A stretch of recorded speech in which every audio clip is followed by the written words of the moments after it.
Welcome to another Ozarks Voices oral history interview, a project of Missouri State University Libraries and its Ozark Studies Institute initiative.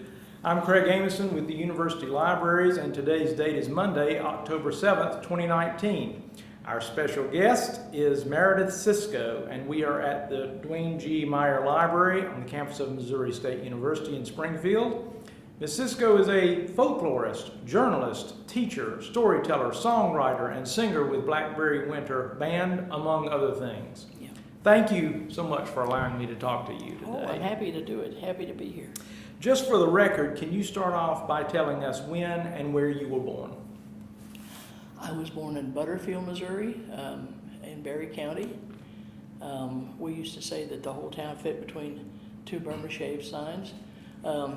And that wasn't really true, it was three.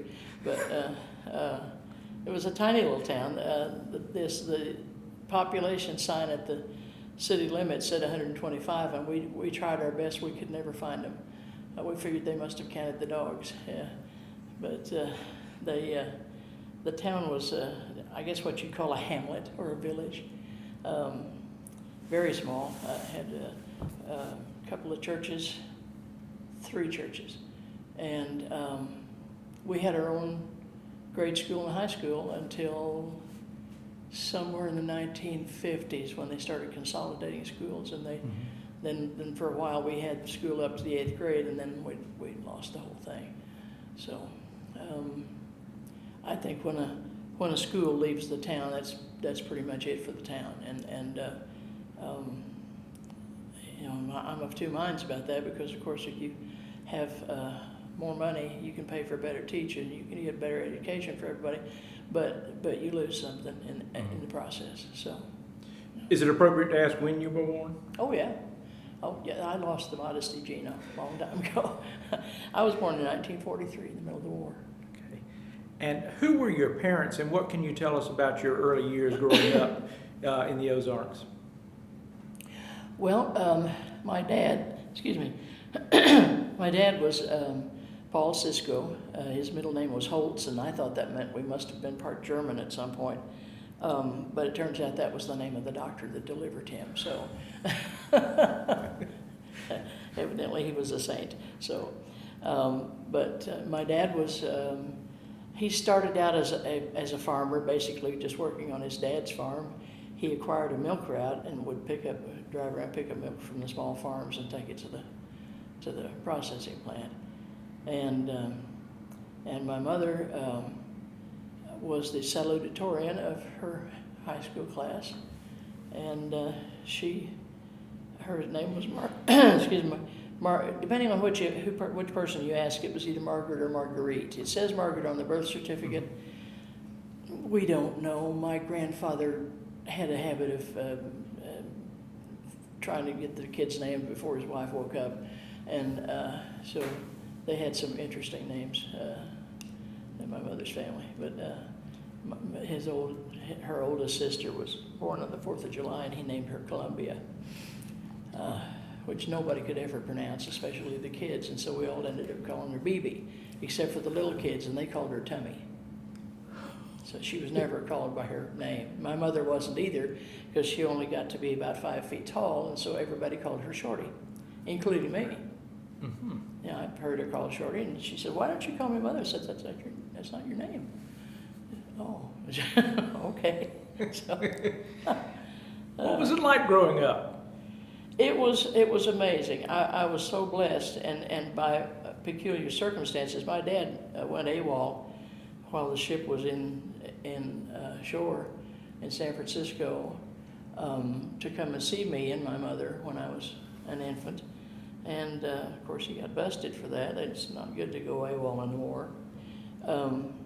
But he ended up going on some kind of suicide mission that I never knew about until I was grown and looking through their papers when they were gone. Mm-hmm. Nobody to ask. But he went on a special mission during the war and got his honorable discharge back. Mm-hmm. And but the consequence of all that stuff was that when he went into the brig, when I was 6 months old, my mother left and went to California to be near him.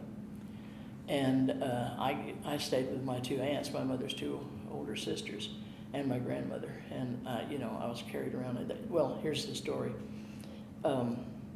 My aunts kept me in a little bassinet next to the stove in their grocery store, kind of rural grocery store. And they went by, every time they went by, they'd stop and kiss me. And so my grandmother finally said, I am sick and tired of cleaning the lipstick off this child. Will you please stop kissing her? So from then on, they kissed the bottoms of my feet. And and I think everything in my life has come from that. So many blessings, many blessings. Wonderful. What are your memories of your maternal grandmother, Georgia Gentry? Oh, Granny was really Scotch. She was cranky and opinionated and tended to blurt out things that were true, but I remember I shouldn't tell this, but it's a family name.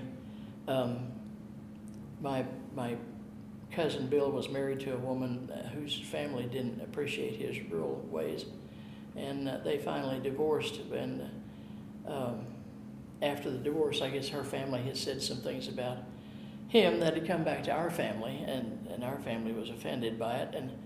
And we're talking over at the kitchen table one night, and my grandmother set her fork down on the table, and she said, I knew them people when their name was Swindle and their daddy was Horse Thief. Well, okay, let's talk about something else now.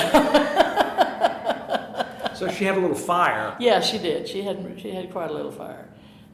She was a little woman. She wasn't any taller than my mother. She was just about barely 5 feet tall, and had snow white hair. Had a white streak in her hair when she was 16, and she married a fellow who was, I think he meant well. I don't think he was a bad man, but he was a ditherer, and he fancied himself an inventor, and so he had to think a lot. Well, we had 6 children running around the house, and so he wanted them to all be quiet so he could think. And that was a source of some friction. Sure. He used to slam something down and say, settle, meaning everybody stop what they're doing. So at his funeral, my Aunt Bessie leaned forward into the front row and said, I keep waiting for him to sit up and say, settle. Whereupon the whole row burst out laughing. Not really what you do at a funeral, but yeah, that was us. Did your grandmother help raise you? She did. I stayed with her and my aunts when I was little. My mother left me there when I was 6 months old, came back when I was 2 and a half. Mm-hmm. And so I was with them that whole time.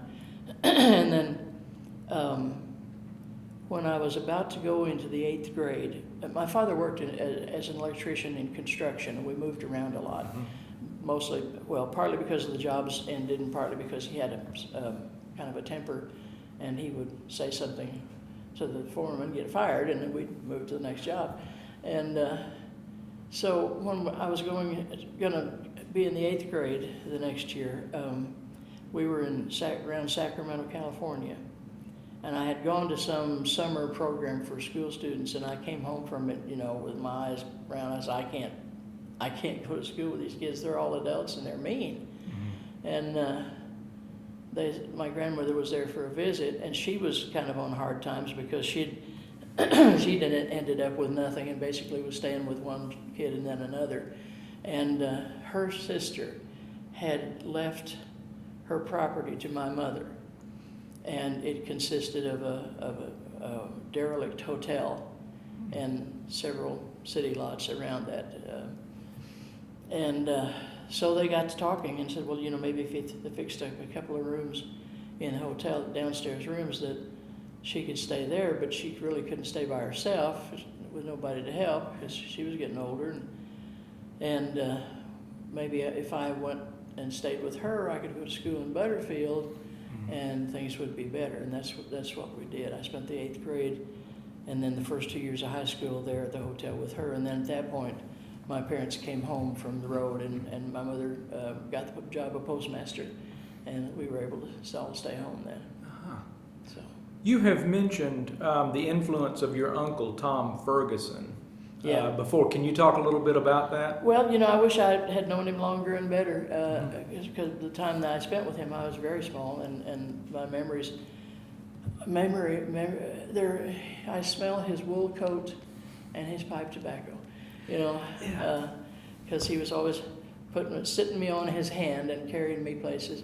And he discovered when I was about 2.5 or 3 that I could carry a tune.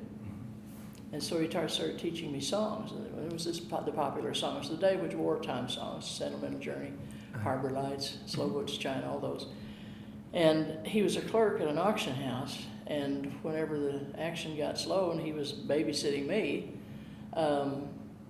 he would stand me up on something and say, sing something for him. And I would. I just hold forth at 3 years old, you know. Of course, that was kind of amazing at the time. But it wasn't amazing to me. It was just Uncle Tom said sing, so I did, you know.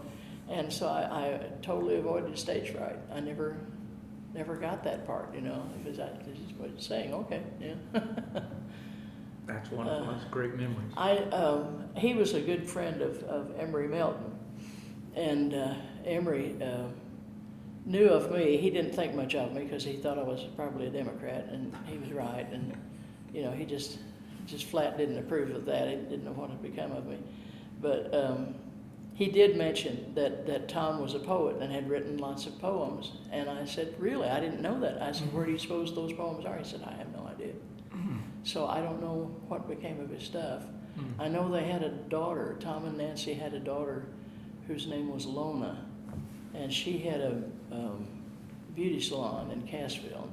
When I was in high school, I went there and got my hair cut. But I never knew about the poems or would have ever thought to ask about them, you know, so I don't know where those went. Emery could quote some, but yeah. But small, A little bit. Yeah. You graduated from high school in 1961, is that correct? Did you attend college next? I did for a while. I got a music scholarship to Missouri Valley College, and I went there for a year, and it was, I learned some things, but not necessarily what I was there to learn, but it was one of those little Presbyterian colleges where all the boys come to play football and get a business degree. All the girls come to get a husband. And I just wasn't interested in either of those things, and so I didn't really fit in very well. But I had one of the music teachers there was very good, and I learned a lot from him. But it wasn't, you know, I was from this little burg out in southern Missouri. I talked with an accent, and they were all from Kansas City and St. Louis, and had money, and I didn't, you know. Yeah. It wasn't a good fit. So I dropped out after the first year, and then I took off a semester and then came back here for the second semester of, what would that have been, beginning of 63. Okay. And I was here until 65, and at that point, I turned in my degree program for music, and they laughed, and they said that I couldn't major in composition and orchestration. I was a woman. I'd never make a living at that. I was going to be in music education. Now go fill those papers out, right? So I left that day. And a few weeks later, was at a party, and then somebody said, well, I'm getting ready to go to California. I wish I had somebody to drive with me because I was a long way, and I could stand next to the driver. And I said, where in California are you going? He said, Los Angeles. I said, I could get a bus from Los Angeles up to Marysville, where my Aunt Juanita was. So I wrote her and asked her if I could come. She said sure. And so I rode west with a duffel bag and a guitar and a little sports car, and caught the bus to Marysville. And I helped them paint a house and made a little money. They had bought a rental house, and I helped them paint the house, and then I went on to San Francisco to try to find a job. So that's how you got to San Yeah. Francisco. Yeah. And so it's just helping someone out and then connecting with family is how you ended up. I didn't really think of it as helping out. I just thought, well, you know, it's going to be a free trip, and how am I going to get the other one? And what am I going to do here? Right. You know, if I can't have my music degree, what do I do? So you consciously wanted to go to California? Oh, yeah. Yeah, well, I spent part of my childhood, my dad was hopping from job to job, and so we lived in San Leandro and Angels Camp, and you know, and would go in Sacramento, and would go to visit my aunt and uncle who were living in Sacramento. My uncle had a job at Beale Air Force Base. Was that Beale? I don't remember. But you were old enough to have memories of California. Oh yeah. Yeah, right. Yeah, I was in my early teens. Okay, yeah. And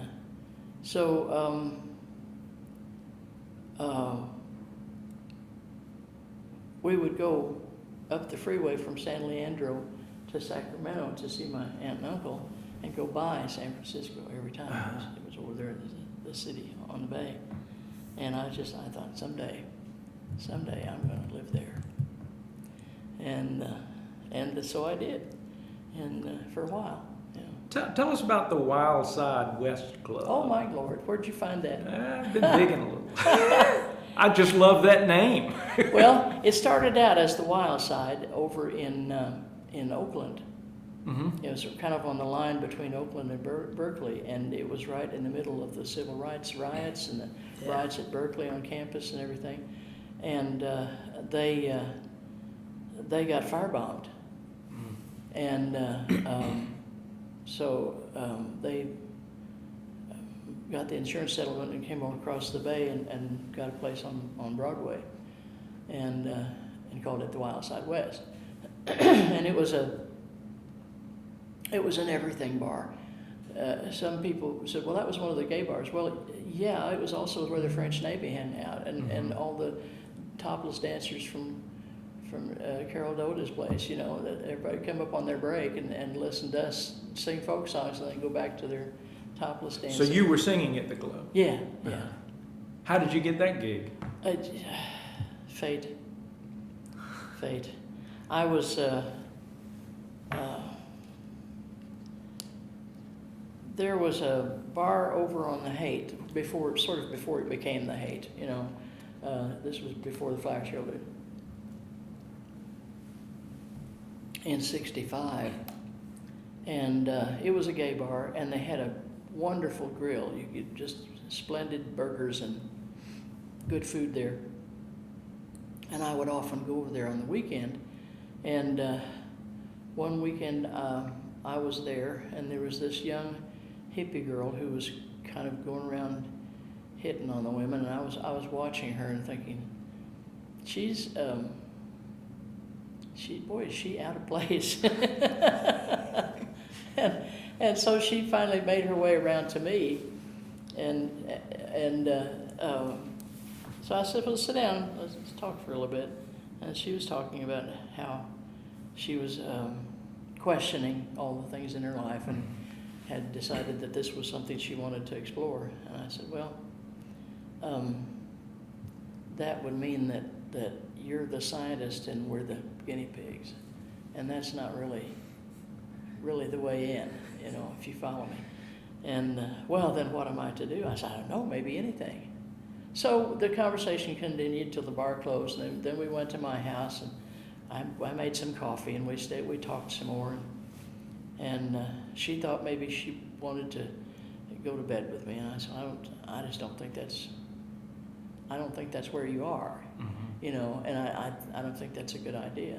So we talked all night, and finally I took her home the next morning, and she was living upstairs over a little jewelry shop on the Haight, and this is just as the Haight was starting to come into being, and there was a coffee house in a corner across the street from there called the I and Thou, and you could get on the list to sing for an hour there sometime, and have all the bagels and coffee you could consume. That was your pay, plus tips. She said, you ought to go over there and audition. She said, they'll let you sing over there. I said, I don't know. She said, oh, go ahead. It'll be good. Just go ahead. So I showed up the next, I think it was on a Tuesday night, way early in the week, and with my guitar, and said I'd like to sing. And as well as it happened, they had a slot. So I sang my hour, and I got finished and had my coffee, and there was this little kind of unbathed young man with a scraggly beard and kind of wild-eyed and crazy looking. He wanted to sing his hour, and he sang, and he was really really terrible. And so, but you know, he had listened to me, so I stayed and listened to him. But we didn't converse, you know. All I knew was that his name was Charlie. I didn't know the significance of his last name, which was Manson. But that was before all that, you know. He was just a crazy songwriter trying to be famous with no talent. And yeah. I bet you've thought about that many times. I have. I lived not very far down the street from where that all happened when it happened. I was close enough to see the flashing lights, and it was that was a bad time. Someone else who was there said that they were looking for singers at this new bar that had just opened downtown on Broadway. I said, well, I don't think I'm ready for Broadway. They said, no, it's a brand new place, you know. They're needing people to come in and be entertainment. So I thought, well, okay. So the next afternoon I went down and I got to the place and I was looking at it. It was a theater marquee outside, you know, and kind of ratty looking. But you know, I mean, it had been closed for a while, so that they hadn't really got it all spiffed up yet. And so I don't know if this is the right place. I don't know if I want to do this. I'm real uncertain, and I kind of did this with the door, and this voice from inside said, "Get in here." So I got in there and met the owners of the Wild Side West, and they were hilarious. I'm not sure where Pat Ramseyer was from. She someplace back east. She had like a New York, New Jersey kind of an accent. And her partner Nancy was Cherokee and was from Oklahoma, and she was a little short, wiry thing that was real fiery, had a hot temper. And I recall one day when I came in to rehearse, she was on the phone with somebody who was talking about Bob Dylan. And they just got on her very last nerve, I guess, because when she got off the phone, she came up on, and there was a tiny little grand piano on the stage, and underneath it was a great pile of LPs, and she started doing this with the LPs and looking, and she finally found Blonde on Blonde, and she said, "There you are, you son of a bitch." And I said, wait, if you're going to throw that away. And she said, no, I'm not throwing it away. She raised it up, she broke it over her knee, and she said, "Me and Bob are through."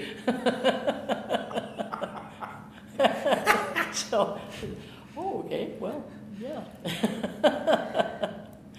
So wild times. Yeah, and Pat Ramseyer, I understand that she I think I don't know what the evolution was of her bar owning, but she continued with a bar over somewhere in the Haight, a place I never visited. I was long gone from California by then, but she died still tending bar in her 70s. You know, everybody loved her.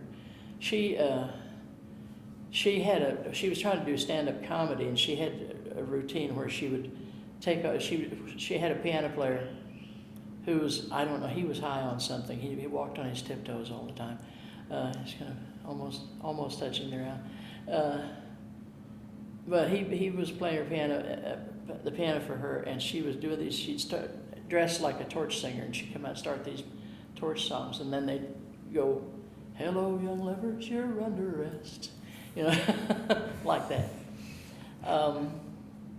So she was doing her act, and then I would come on and sing songs, and she would come, you know, we alternated back and forth for the night. What kind of songs were you singing?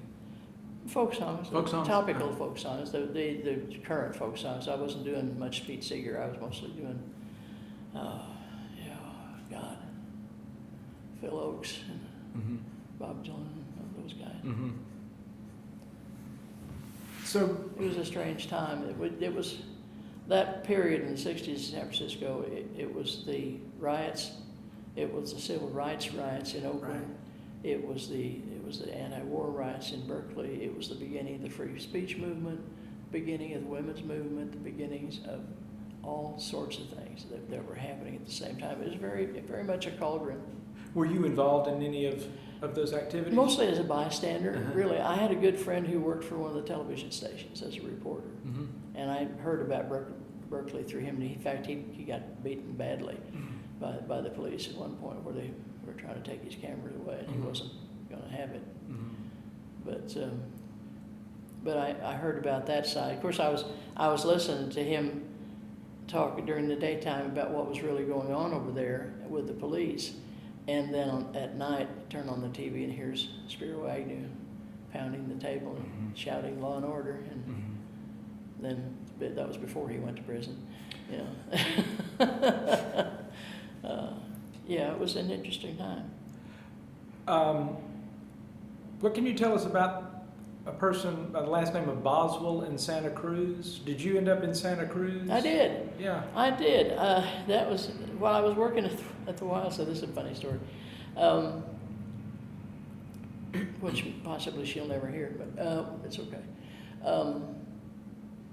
I came up. Well, what happened was that right after I took a job at the Wild Side West, my house was broken into, and I lost everything. I lost my guitar, and everything of any value. And so I was. It was just it creeped me out so much that I didn't want to live there, you know.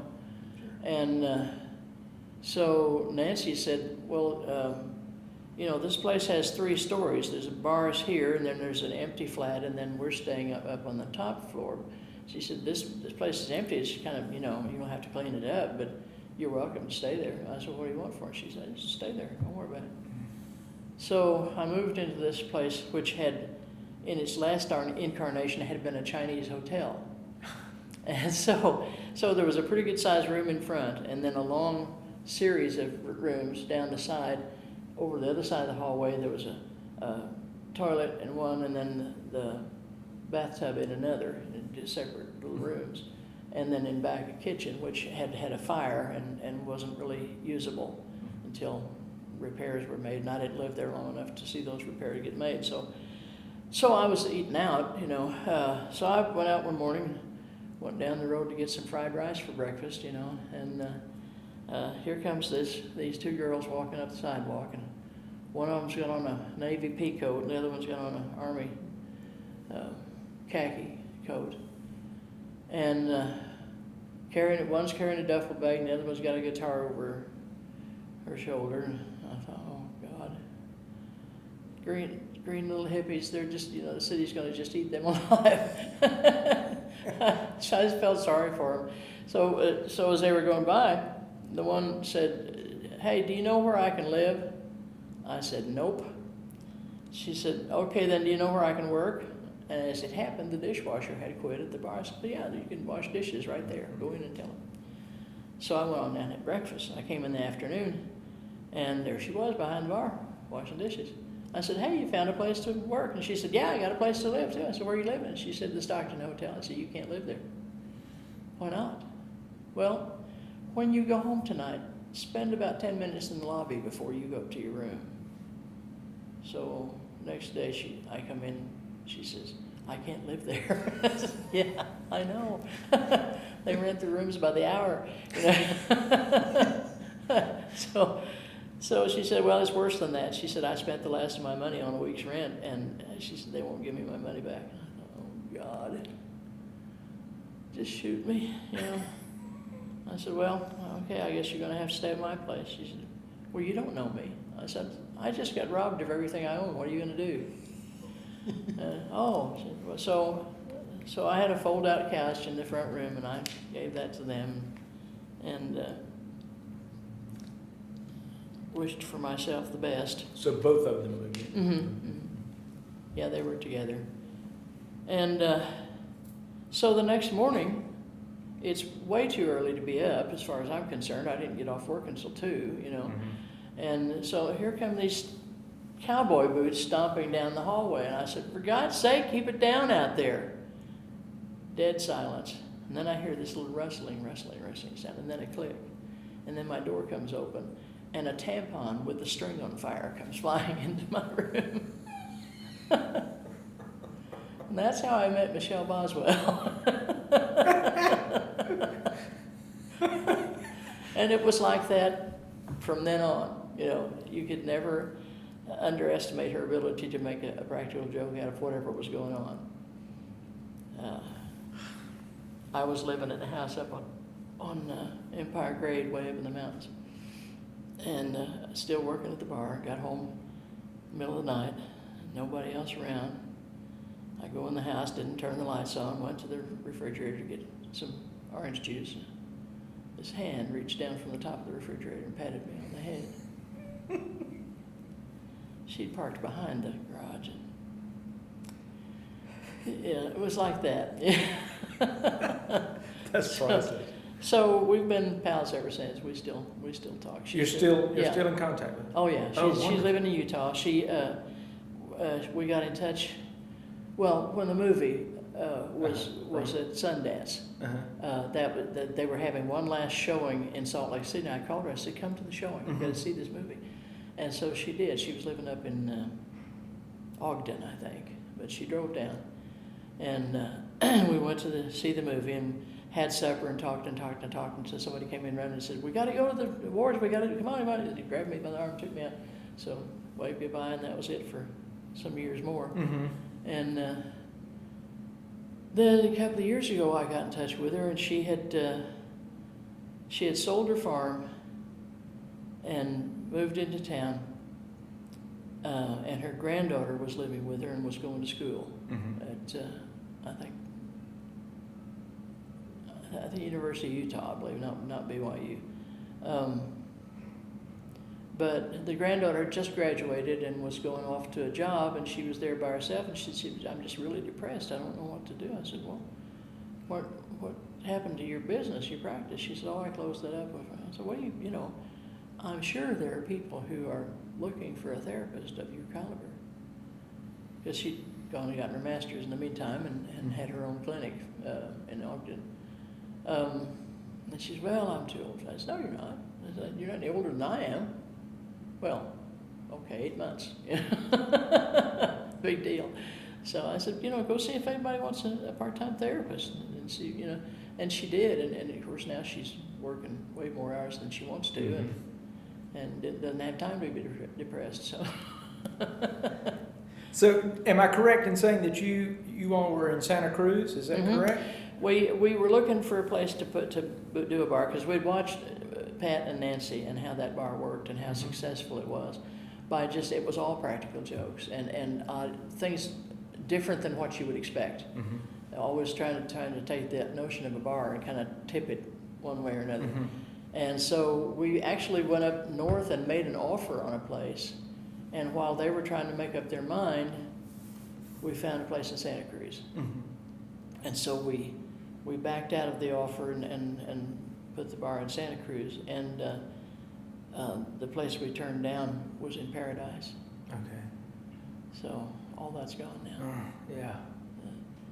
But we found a little building on Old SoCal Drive in Santa Cruz, and where all the surfers hang out, and the University of California, Santa Cruz, the incredibly brilliant students from everywhere. And so we put it in with music and some rock and some folk, and we were wildly successful, except that we were no good at business, and so we just made several wrong decisions in a row and tanked. But what year was that? That would have been 68, 69.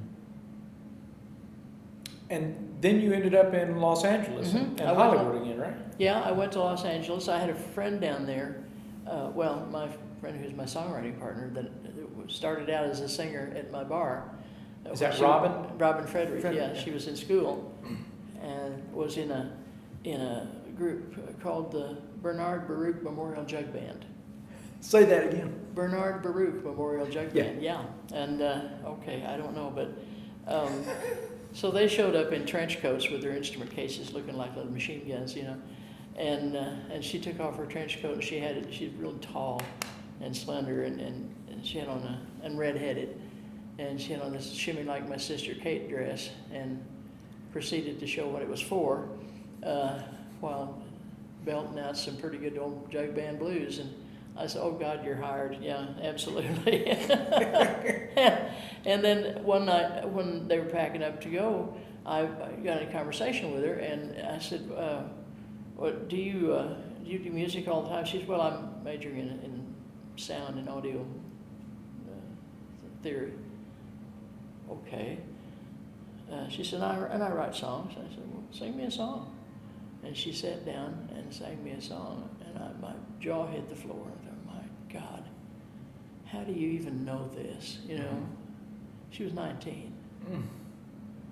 Here's corn for the queen of the Indies. Here's bread for the mouths of the poor. Something's got to give when too many have to live. Here's hoping you won't die anymore. What? 19. Wow. Yeah, and so we got to be pals. And so she, after she left school, she went to LA because her soon-to-be brother-in-law had invented something, and it started to be very successful. And so they had a sales office. They moved to have another sales office in Los Angeles. Only they were only there a couple of weekends or a couple of days a month. And so they rented it to Robin's sister, and then Robin went down and rented it from her, and I went and down and moved in. And so I take that back. That was, geez, I'm old.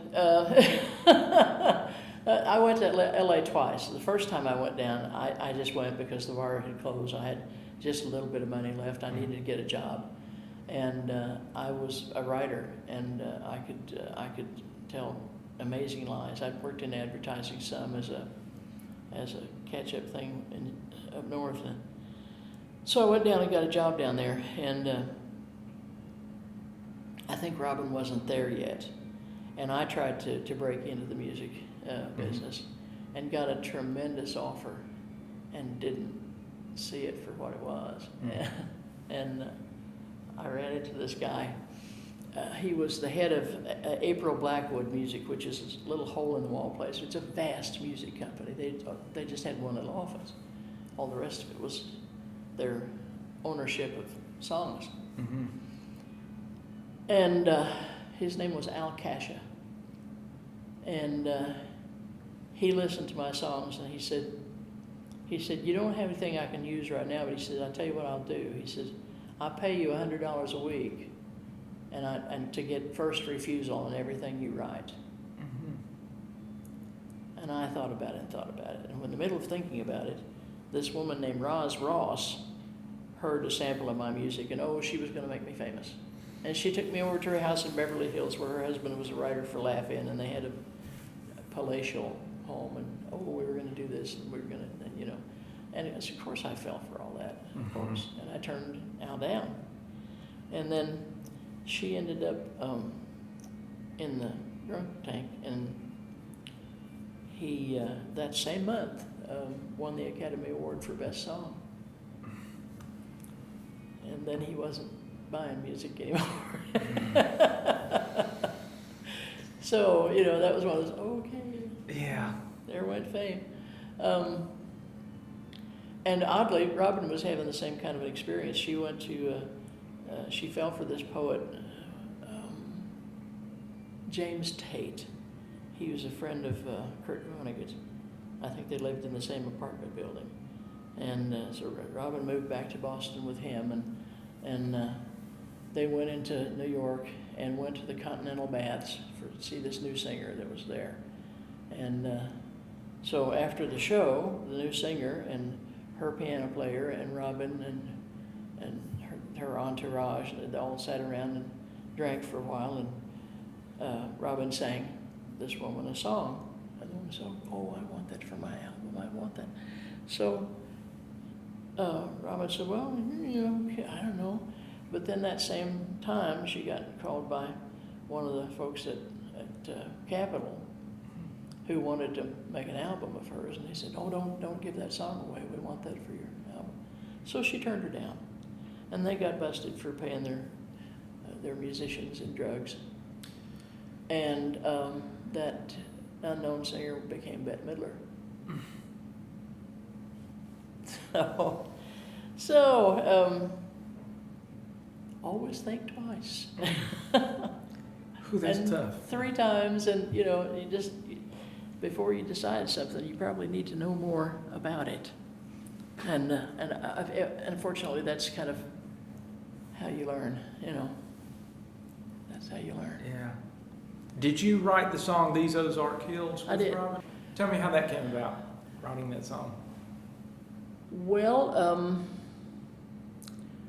there was the movie, Winter's Bone. And it got picked up by all the festivals. Every festival on earth wanted it. And so they didn't have, their production company was like 3 people. You know, they didn't have some unit to go around and promote the thing at the festival. So I got to go to a lot of festivals. And got to go to Torino, to the Torino International. Mm-hmm.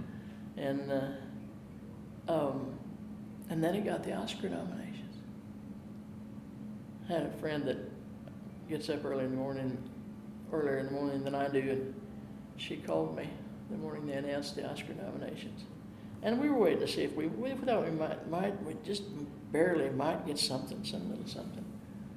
And she called me up, she didn't even say hello, she said, 4! 4! You got 4! And we did. We Best Picture, Best Director, Best Supporting Actor with John Hawkes and Jennifer Lawrence, Best Actress. And then everybody wanted us, you know. And so they decided we needed to go on tour, and we talked about that, and just couldn't decide. But in the middle of it all, they called and said, well, you know, we've got some extra tickets. You want to go to the Oscars with us? I said, well, maybe. You mean really go to the Oscars? No, just come out for the parties. That's the best part. Just come for the parties. And then I got out there and found out why they were not anxious to have me go to the Oscars itself. To attend the Oscar nominations, the awards, you have to show up in a dress that costs more than your car, and then you have to go to the studio comes to you and does your hair and makeup to match the dress, you know. And I said, oh please, you know. This hillbilly ain't going to do that. Just that ain't going to happen. And so we did the Oscar parties. But while I was out there, on the way out, I called Robin. I said, let's get together, because we hadn't seen each other in a good many years. Several years ago, I went and made a trip out, and then she made a trip here. But it had been a while. And I said, well, let's get together while I'm out there. And then I got to the condo, and my bed was in a little alcove on the balcony above the kitchen. I thought, I will never sleep. There will be somebody down there talking 24 hours a day. Because there was a whole bunch of people from New York, friends of theirs coming out. And so Robin said, well, why don't you just stay at my house? I said, well, you got room? She said, well, I got a blow-up bed. You know, okay, that'll do. So I went to her house, and she picked me up, and we didn't get even onto the street before we were talking about writing songs. Mm-hmm. And because in the meantime, she'd had this career as a writer and producer and all for Disney and Mattel and various people. Rhino Records, she was a producer right for Rhino for, God, I don't know, years. Mm-hmm. And she said, we need to write some songs. And I said, well, okay, what about? She said, well, I don't know, just tell me stories. So I started talking about where I lived and why I lived there, and why I wasn't yearning to go back to California. Yeah. Mm-hmm. And so I started telling the stories about my family, about the Ozarks and all that.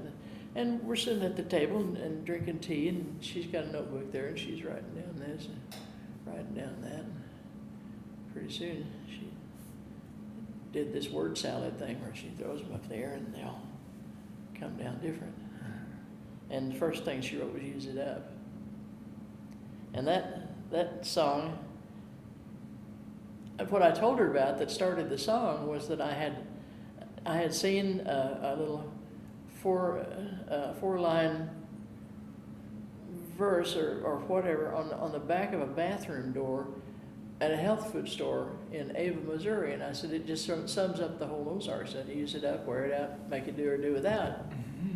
And so she wrote that song. And Grandpa grew up near the town of Poplar Bluff, so poor he couldn't even pay attention. And I had said that to her at the dinner table the night before. And so that got to be used up, and then after that was these Ozark Hills, and she did a pretty good job with it.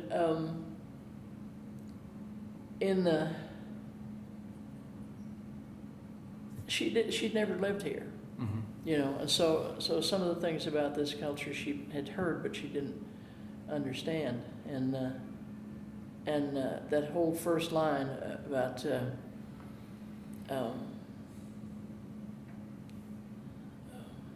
studying the stars, you know.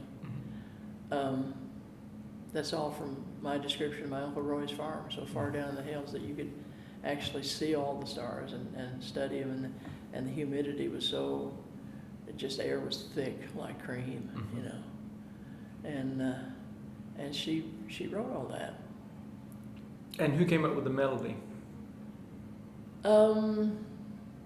Mostly her. Mostly her. I changed a couple of turns. Yeah. Yeah. We trade about. We pass it back and forth until it's done. You know. Right. And so. Was that fun? That kind of collaboration? Oh God, yes. God, yes. Yeah. Yeah, she's so bright. And she you know, she's like a good catcher in a baseball. You know, you can throw a curve, you can throw a sidearm, and they'll always be right there. Yeah. Just to take this, yeah. yeah. Just grab those words. So this is where it goes, right here. It's just an amazing skill. I don't have that skill. Well, sometimes. I mean, some of the songs that we've written are 90% me, and that with her, when I get to a problem that I can't solve, she'll go, "Oh, that belongs over here." Okay. So we fix each other's songs. So what brought you back to Missouri and the Ozarks from California? I didn't really mean to stay. My uncle Leonard got a kidney disease, Bright's disease, and they were living in Marysville. And at that time, this would have been 1975, 76, and I had moved out of LA and gone up to Utah. I got mad about something and made a dramatic exit. Said, I don't want to do this. You know,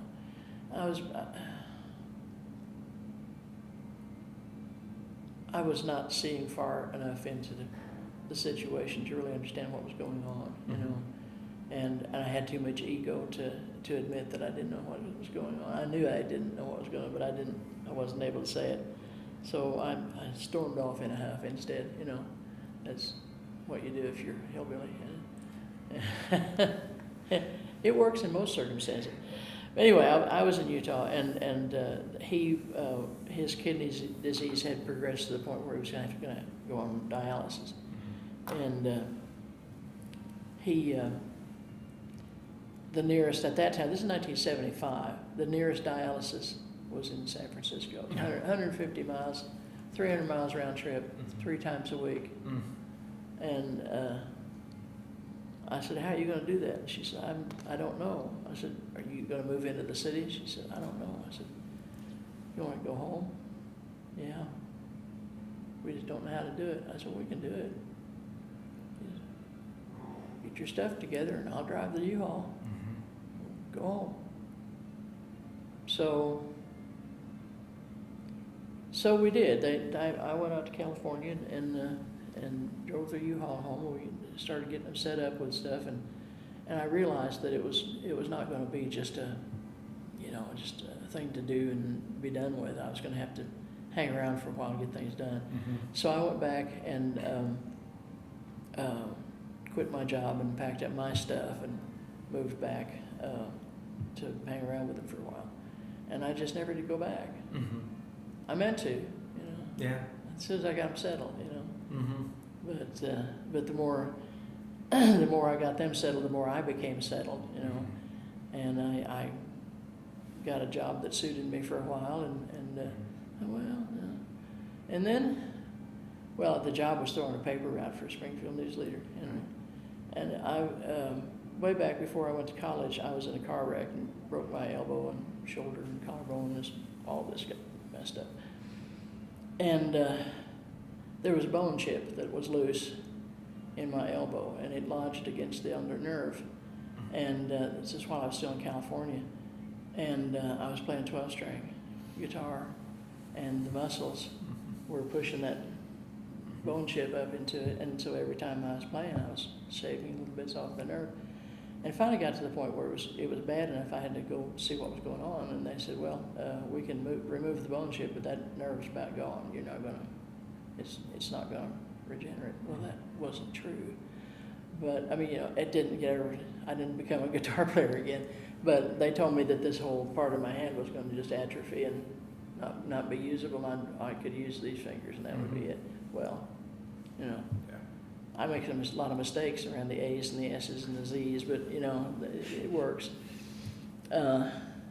So I was throwing the paper route, and here comes my my take on religion and spirituality. I'm not religious, but that doesn't mean that there's not anybody watching over things, because I have never asked a question that hasn't been answered.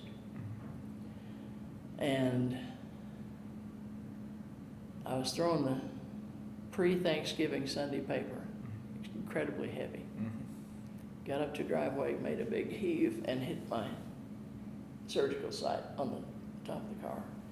And I just had to pull over and cry for a while. It hurt so bad. And I thought, this is the last job I can take, and I can't do it anymore. And as fortune would have it, I was singing at the Unity Church. I had become friends with their minister, and he died.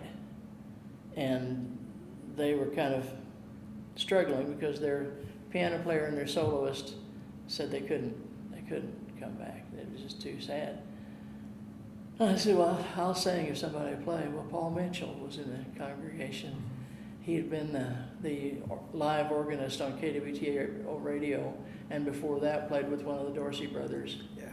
It was just, and was this wonderful noodler. He just, anything I did, anything I threw at him, he'd throw it back to me. And he'd come around the next verse, he'd play the thing I sang, so I had to sing something else. So I spent that time doing that. And one day this woman came up and said, she sold some line of cosmetics, and was I interested? I said, well, I don't think so. And she said, well, here's my card in case, she'd written her name and phone number. Put it in my pocket. And that morning, after I hit my arm, and I came home, and I was still just, nursing it and trying to get some feeling back in it. And I got cleaned up to go to church because I sang that. They paid me, and I needed that money. And so I hurried and got dressed, and I reached in my pocket to see if my keys were there, and I pulled out this card, and it was the other side was up, and she was a vocational rehab counselor. Yeah. I said, I think possibly there is a God. And so I went to church and sang my song, and on the way out, I stopped her, and I said, is this what you do? And she said, yeah. I said, well, can I tell you a short story? And so I told her what was going on. She said, come in. I went in the next morning, and she already had an appointment made with a neurosurgeon to see what was going on, and they wired me up with electrodes and shot them to see which ones were working, and not very many were. And he said, well, it's a good thing you're left-handed, otherwise you'd have a real problem. He said, it's a good thing it's your left hand, because otherwise you'd have a problem. I said, I'm left-handed. He said, you got a problem. And I said, well, what am I going to do? He said, well, you better go back to your counselor and talk about it. So I said, okay. So I went back to her office, and he'd already faxed the report in, and she looked it over, and she said, well, what do you want to be when you grow up? I said, what do you mean? She said, we're going to put you back through school. What do you want to be? I said, employable. It's good. And so I went back and got with the people here and talked to them about what to do. And they said that, this is what I left in 65. This is 1980s. 80, yeah.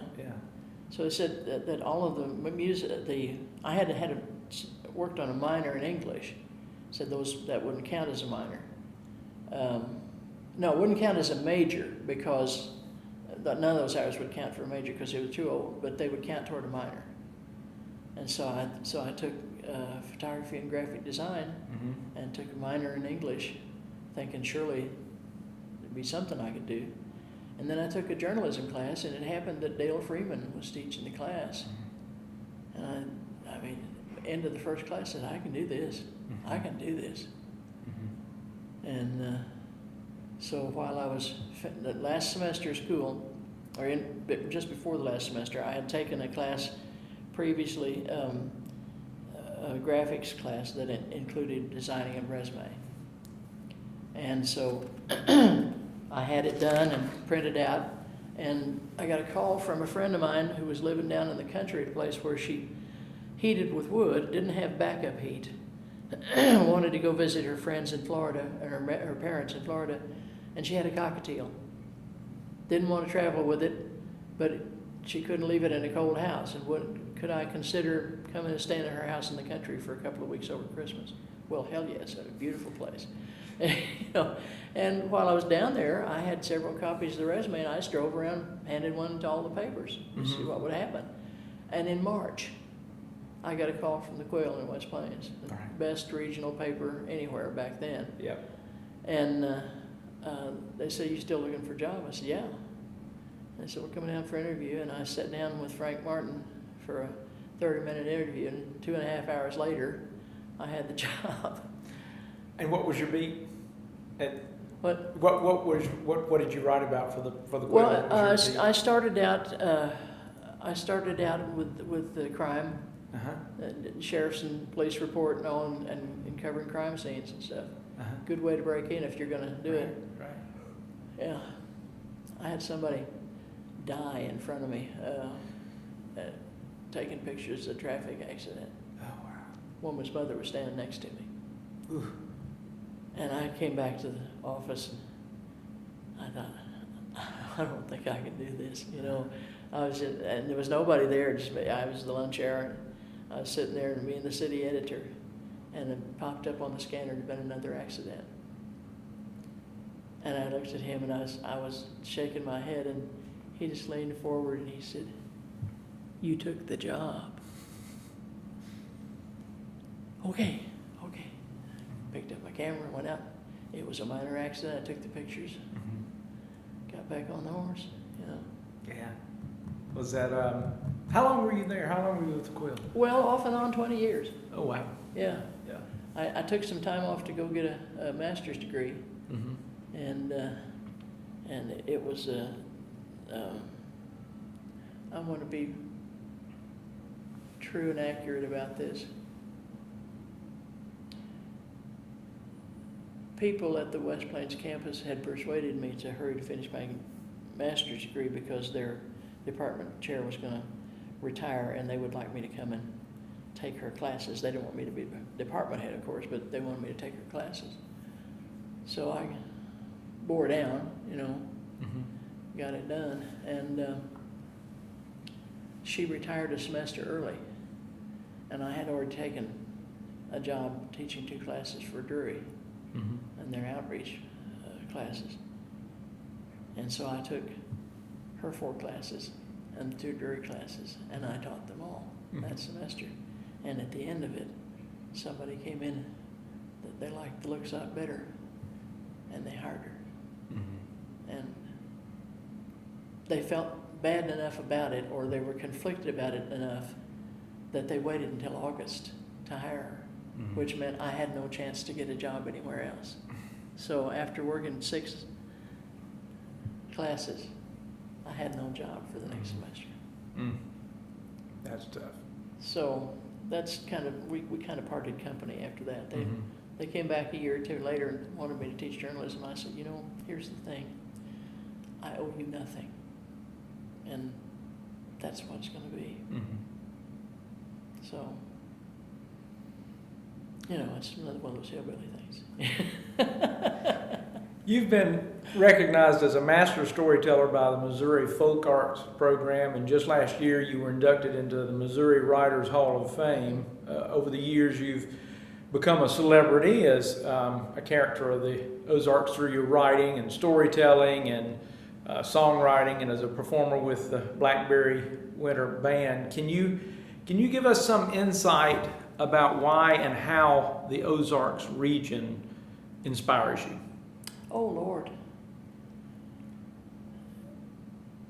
Two attributes that conflict, just like this, is incredibly beautiful and incredibly hard.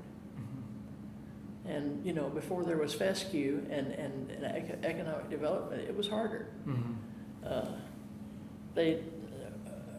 When we went around to the festivals, you know, the typical way at a festival is for them to show the film and have people associated with the film show up. And after the film is over, people in the audience ask you questions about various aspects, whatever they're curious about. And somebody asked me why it was that the Ozarks seemed to be infested with all this crime and drugs and all that stuff. And I said, well, you know, it's a hard land, and people are really poor unless they have some kind of a skill. And I said, you know, it started out with moonshine, mm-hmm. and then marijuana, and now meth. And I said, you know, if you're poor enough and the mortgage is due soon enough, that's economic development. Mm-hmm. You know, it doesn't have to be the kind you approve of, as long as it gets you by to the next day. And so, you know, people are hard enough to accept that. Mm-hmm. and take that challenge and do whatever they know how to do. And if all they know how to do is cook meth, there they are. And that's a pitiful situation, but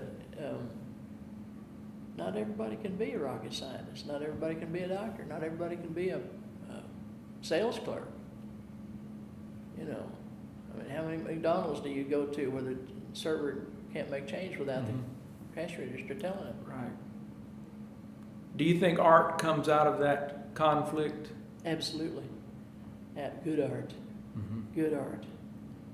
Yeah.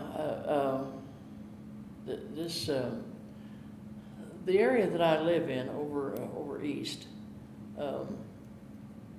has a history that probably not everybody knows. Back in the 60s and 70s, especially in the 70s when Nixon came to power, and the whole notion of changing the world got to be too hard for a whole bunch of people who were not young hippies but getting old and trying to figure out what to do with their lives. And it was cheap land. Of course, they didn't tell you it was a rock pile, but it was cheap land. And so a whole bunch of people moved from like Michigan, Ohio, stuff came down here and settled back in the woods. And for a while there was a lot of pot busts and stuff like that, but those people made their way and became part of that hard scrabble thing. I mean, the people who came here originally were people who couldn't live anywhere else, you know? And so that blend has kind of taken hold and in a way has revitalized the area, because otherwise you'd still have people raising a real poor garden and a few pigs and making real bad choices. And instead you got a whole class of educated people that came down here, grown a garden, raised pigs, and talked. Mm-hmm. and talked and questioned and wrote stories and wrote poems and songs and became part of that quilt that is this culture. And I've just been fascinated with all the way through, and a lot of it has to do with the kind of questions people ask me. You know, in New York, the night before the film opened to the public, we had one last private show. It wasn't private; it was with all the rich people. The film people in New York came. It was in the basement of, I think, the Metropolitan Museum of Art. It had a theater down in the basement. They showed the film, and all these people just dressed to the nines. I had to be dressed by somebody. The Wintersbone director, Deborah Granick, her mother was a buyer for, I don't know, Saks Fifth Avenue or someplace. And so she knew clothing, so she took me out with the credit card and dressed me for the evening. Mm-hmm. And so we're up there after the film answering questions, and this woman stands up in the back, and she's all in sequins, and she's just arrogant. She said, "You mean to tell me there's people like that living in the Ozarks? Is that real? Are those people real?" I said, "Well, yeah, they're real." She said, "What do you call those people?" I said, "Neighbors." You know, nothing but that. I remember coming back from the tour and from the last festival and getting to my house. Of course, the fridge is empty, and I need to restock everything and go to the grocery store. And I'm going in the door, fella's coming out in a worn, faded Carhartt jacket, and I look to see if he's John or if he's one of the crew. Mm-hmm. And it was just, I said, "No, it's my neighbor." You know? Mm-hmm. Yeah. It's not the film, it's real. It's real. Yeah. And that's the thing that I love about the film, because they managed to make a genuine, an authentic portrait of that whole class of people Mm-hmm. that live here and get by whatever they have to do. And you seem to have a real affection for this region and for the people of this region. Oh, yeah. And so forth. Well, You're connected to it. Growing up when my folks came back from all their jobs out, my mother became a postmaster. They opened a little grocery store. They bought out Hardaway's store that used to be our little store that we went to. They bought them out and opened a little store there with the post office. And so we had people coming in a country grocery store where you can charge on credit and pay when your check comes at the end of the month, you know. And we had 2 big Velveeta cheese boxes of books and people's that bought things. And, you know, honestly, the folks went broke feeding people that they couldn't turn down because they knew they'd starve. Mm-hmm. You know, I heard that story. I worked with Kathleen Morrissey, who's now she's the assistant director of the Arts Council, Missouri Arts Council. But at that time, we were working on research to see if it was possible that Eastern Ozarks would qualify for National Heritage Area. And then the property rights people found out about it, and then all of a sudden we were getting death threats, and we had to lay that aside. But that's a different story. But while we were out doing that, and we were talking to a lot of people, getting elderly people to come and do this and just talk about what life was like and everything. And when we talked to the people over at Dora, they talked about the woman who owned Cropper's store. And they said that the miracle of her owning that store was that she had the insight when the Depression was first starting to order in a huge supply of beans. They said without her we would have all starved. Yeah. You know. That's tough. It was that bad. Yeah. And if you don't have beans and you don't have the means to buy beans, you're out of luck. And I remember my family talking about the days of the Depression when, you know, it wasn't that we didn't have cash. Nobody had cash. But we didn't have any means to get anything. Mm-hmm. And said that they grew up, my mother's family grew up having squirrel and rabbit and biscuits and gravy. Only sometimes it was just biscuits or just gravy. Or just, and there were 6 of them, 6 kids, 8 people to feed. And I heard those stories growing up. And so I appreciated what it took to make it in this part of the world. And I loved it when fescue came into the Ozarks and you could grow grass on a steep hillside, which was all we had, was steep hillsides full of rocks. And yeah, I appreciate it. I grew up in it. I got away from it. Growing up, when my folks were moving around, I went to 9 schools before I got to the 8th grade, which gave me a good insight into how other people lived. I didn't have that boxed in, this is how we are and this is the only way that works. You know? I didn't have that. There's a line in a Nancy Griffith song, I think the name of the song is called This Old Town. And the line always starts, "This old town should have burned down." In whatever year, and that's when something awful happened, but they always survived. And one of the lines in there talks about the guys going off to war, and said they came back different if they came back at all. And I came back different, you know. I don't know with better eyes, but maybe a wider. And did that help you see the Ozarks in a different way than someone perhaps who would have lived their whole life here? Yeah, you know, I listen to people talking about those shiftless people and those, you know, the Snuffy Smith cartoons, the guy laying around with a jug of moonshine. You know, there aren't any lazy people in the Ozarks. The lazy people in the Ozarks are dead because you can't live here and be lazy. You know, it's I find that so offensive, and the struggles that people have, that people still have, it's heartbreaking to me. You know, and you watch their thinking and what they think about the world, and you have to look at how. Forgive me, but if you're the poorest school district, you get the poorest teachers. Once in a while, you get a good one, but you get the ones who couldn't get a job anywhere else. And so you perpetuate all kinds of levels of ignorance because the teachers don't know any better. I went into I don't know if you want to keep all this, but I went into a classroom where I was teaching one of the outreach campuses. I won't say where, but I was in the English teacher classroom.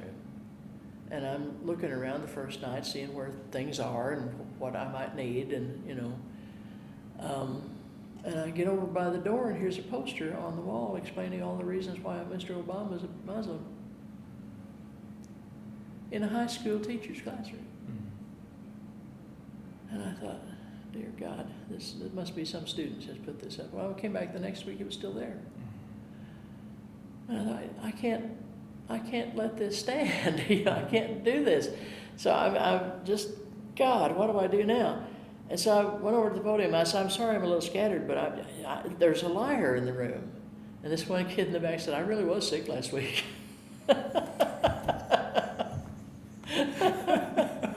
No, not you. I said, I want you to write this down. Write down www.urbanlegends.com. And then write down www.snopes.com. And then I want you to go over there and read that poster. And go home and look it up and write me a page on what you think about that. Well, that had to be wrong. Snopes, how are they wrong? You really need to believe this? What's that about? So we had a whole big long, I spent a couple of 3 weeks on xenophobia, including telling them that it was not a fear of Xena.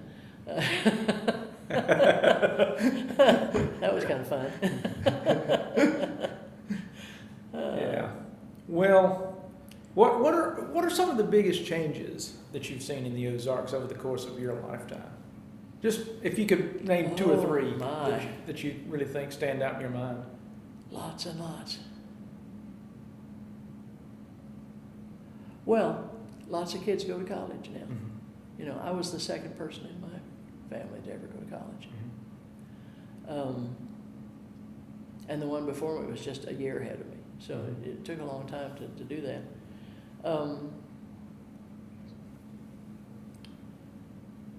More diversity, whether we like it or not, you know.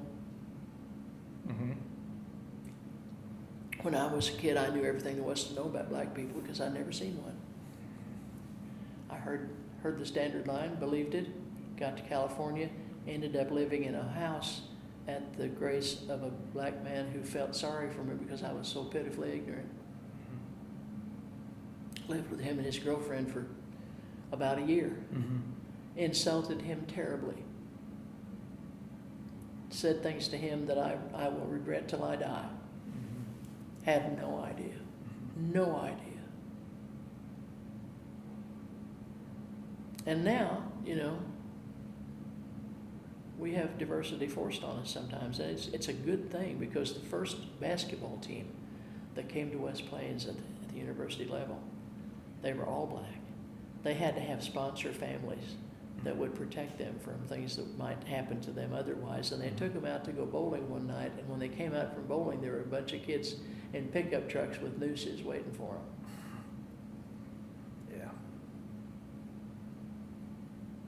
I was still working for the paper then. I blistered their ears. I want those pictures on the front page. So that's changed to some degree. That's changed to some degree, and it gets better all the time. And people coming in from outside, which is, it's a blessing and a curse, because the property rights people came in from outside and have just caused all kinds of mayhem by telling great big whoppers about. I mean, we were at the paper. We were getting people coming in at least once a week saying, "They're coming to take my farm. I saw the black helicopters. They're coming to take my farm." I said, "No, they're coming to hunt your marijuana. If you don't have marijuana, you're good." No, it's the United Nations. They said the United Nations is coming to take my farm. Weeks, months, years. Joanne Emerson was our congressperson at the time, and she sent us a whole bunch of information papers on different issues, which were helpful and everything, and I like Joanne. Her chief of staff had included an article about the black helicopters with a note on it that said, "We know this is hokum, but it'll be a good issue for the campaign." We put it on the front page. Because, every time you get people that are isolated and not very well educated, and I don't mean, a friend of mine acquainted me with the grim fact that the average IQ is 100, which means that possibly half of us are not that smart. And you get people that are in that situation, that they're the product, and I'm being insulting, and a product of 300 years of bad food and incest, and you get a whole bunch of people that are very vulnerable and very naive about how the world works, and tend to believe conspiracy theories over actual facts. It's why we watch horror movies. We believe things that scare us. We love to have a devil. As you can always blame it on the devil and be scared of the devil. Sometimes I think we believe in the devil more than we believe in God, but because where's God when you're in trouble? Anyway, but you get into situations like that, in circumstances like these, where you have big pockets of people that have no opportunities and no real way out, except for maybe their kids, if their kids can get better food and more education and more skills and better, more critical thinking, where you can listen to things and evaluate instead of just take it as. Here's a story from way outside the Ozarks. I have a friend that I went to high school with who has worked in international education for decades. She's retired now, and partly because she's not able to go into some of those countries anymore. But she never taught children from just only the very earliest part of her career. She's always taught teachers. Taught teachers how to teach kids to think. And put things in front of them so they can evaluate and they determine and they discern what's the truth of a situation. And we just don't have enough of that anywhere. And we have even less of it in areas where you can't afford good teachers. And where we ever got the idea that we could just have this school district have this amount of money and this school district have this amount of money and everybody's equal. No, it's not. It's not equal, and I don't understand why those people of means who have the money to pay for all the education you could ever want, why they would want to live in a world full of stupid people. Why wouldn't you want everybody to be smart? Why, I don't understand that. Right. I think that sometimes they sort of live in a world where nothing happens except the people that are in their same circumstances. I saw the Downton Abbey movie yesterday, and watched how that system worked and didn't work. But even then, most of those people of means took care of the people underneath, and not in a patronizing way, but they knew they had to have all these things done, and so they made sure that the people were alive and healthy to do those things. Mm-hmm. That's practical. And that gives people the opportunity to choose to try to move up, to see something. But you can't live in a world you can't imagine. Right. And it's a failure of imagination all the way through. We get more facts and depth of character by walking in the woods than we do by going to school here. Mm-hmm. I don't mean at this institution. This is a good institution, by and large. I mean, every institution has its politics, and I don't even want to know how those things are done. I trust that we have people that of discernment and good character, and that the best will happen. But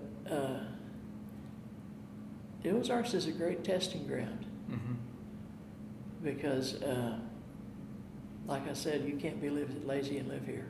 Right. And yet we have people say, "Oh, those people on welfare, they're welfare cheats. They're just taking too much." Well, you know what? Is it taking too much if you have enough to live on? Is it taking too much to not be hungry? You have somebody who can't afford basic protein and bitch about it when they have a candy bar in the food basket. Yeah. I saw them out there buying cigarettes. Well, no, they don't buy cigarettes with food stamps. They don't. But we seem to have this, to my mind, twisted view of a Puritan ethic, where you only deserve to work. You don't deserve the rewards from it, unless you're able to slip something by, unless you're able to cheat in some wonderful way, and then you can have it all. But only by being a real bastard. You can't have it all by being kind. Well, I don't think so. I don't think that's how it works. But I guess we're away from the Ozarks now. Well, your life certainly has been an adventure. When people reach their mid-60s, they start thinking about retiring, but you caught a second wind in 2010 with the Winter's Bone movie that you've mentioned several times during the course of this interview, which was I assume quite a ride for you. And you've done so many other things. I mean, aside from that, that's pretty monumental. But you write a blog. You've done all kinds of music. You've cut CDs. What's next for Marideth Sisco? Well, I'm hoping to have enough time this winter and into spring to finish a couple of projects that are kind of large ones that have been kind of dragging at me for, pay attention to me, no. I've got I have the good fortune and misfortune to have a trilogy of books about a mythical dystopian Ozarks future. And the misfortune is that I wrote book one and I wrote what was book two, and it turns out that's book three. There's another book that belongs in there. And trying to write a book that fits at both ends is tricky business. So that I'm working on that, and I also have a book that I've been researching for at least 20 years about Dauphin Island in Alabama, about prehistoric Dauphin Island, and into modern times. And I have probably 1,000 pages of notes, but now I'm trying to stitch those together into a narrative. And since the story begins such a long time ago, and it has to do with Native American history, which is not written history, most of it, I'm having to try to make up a true story. And so I'm working on that. I'm hoping to get at least one of those finished sometime this winter. And kind of tying up loose ends. I lost my closest friend about a month ago, not quite a month ago, and it really put me in mind of my own mortality. I tend to just cook along from day to day and say, okay, I'll do this today, and then I, just get on my horse and go do the next thing.